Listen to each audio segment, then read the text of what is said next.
Good progress this week at Amazon Cars. I haven't been working particularly hard this week, but it's all been really good progress. First of all, the P1800.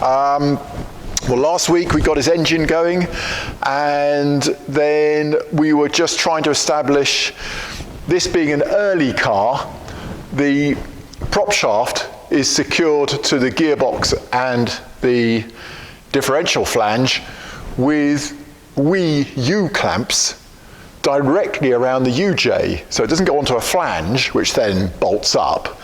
It is actually the UJ itself has little U-clamps over it, bolting straight into the flanges at the gearbox and the diff.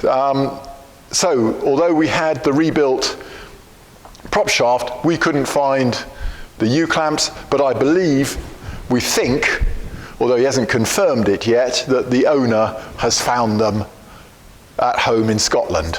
So that's good. So that basically, well, really, that's waiting for the owner to collect it and continue building it up, all the interior, the dash, the electrics, etc. So that's good. So on went Gareth's car onto the ramps. Let's just lower it down a little bit.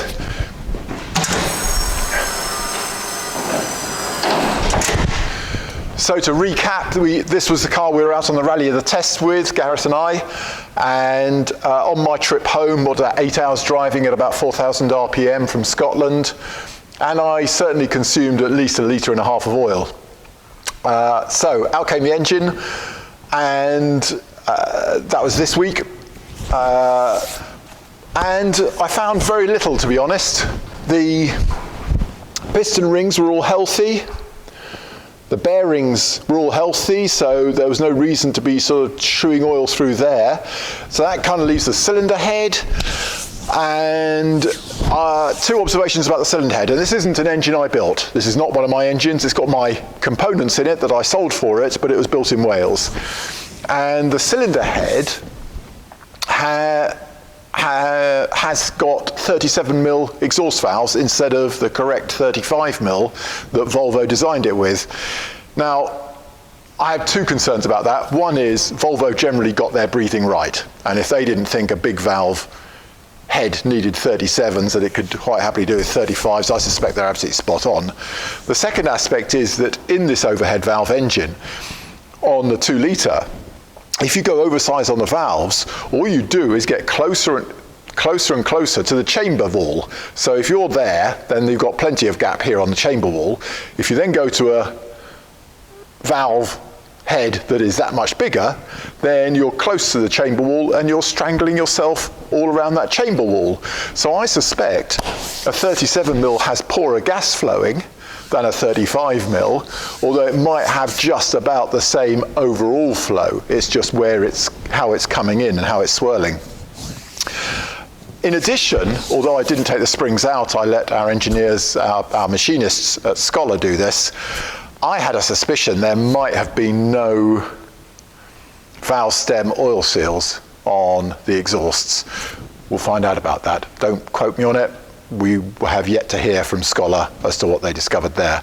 If that's the case, then that would certainly account for a certain amount of oil consumption. So, waiting for the head. His exhaust manifold went off today to go and get Zerkatect. This is just another means, ceramic coating is simply another means of getting rid of temperature around the carburetors. We're just trying to get those carburetors as cold as possible. If we could air condition them, we would. And Zerkatecting, ceramic coating the exhaust manifold, is approximately 25% more heat is ducted away than if you don't ceramic coat it. Now, just a word of warning on that. There are ceramic coating and ceramic coating. Zerkatec are not particularly cheap. However, if you look on the internet, you'll see lots of stories about people getting exhaust manifolds ceramic coated and them cracking off in a year or so.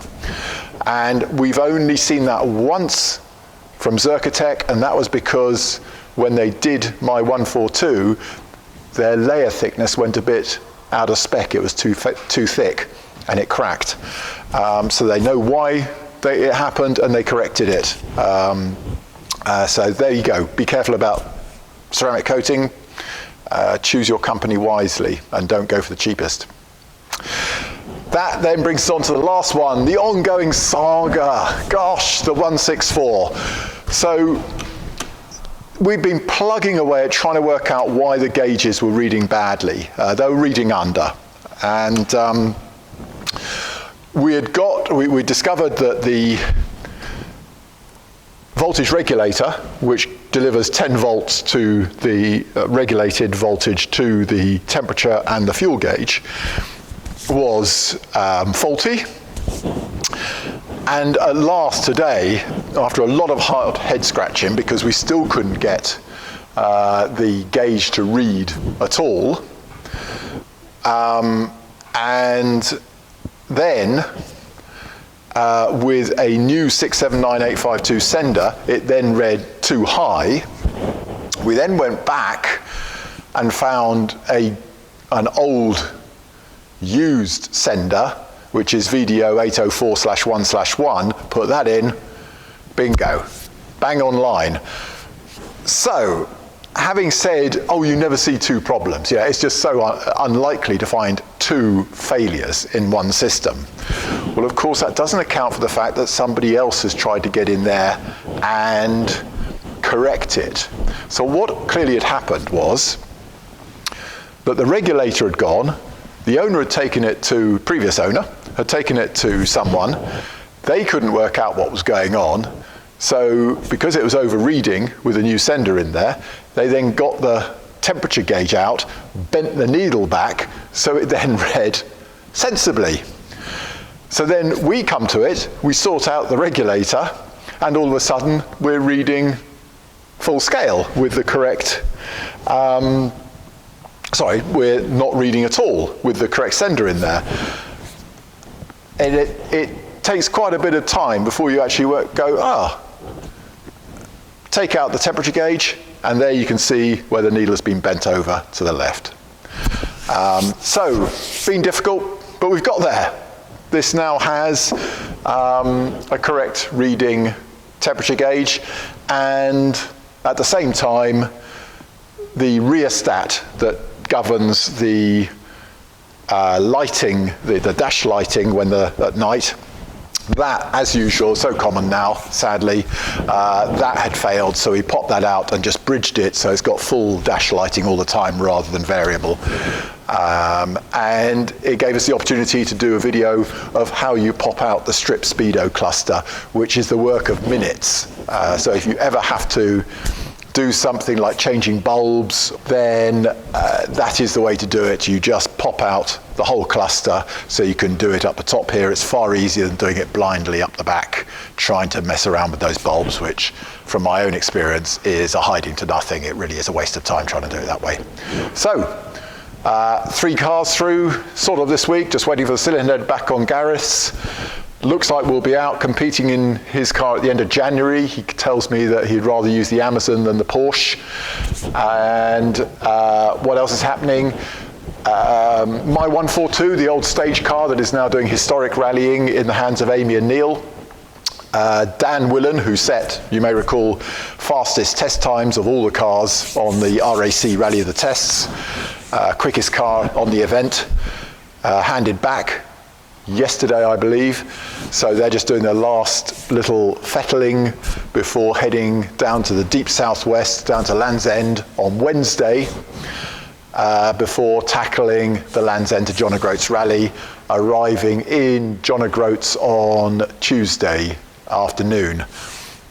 And there'll be lunch halt just north of there, North Queensferry in Edinburgh on Monday afternoon. So, that's everything that's happening. We'll talk to you next week. Have a good weekend.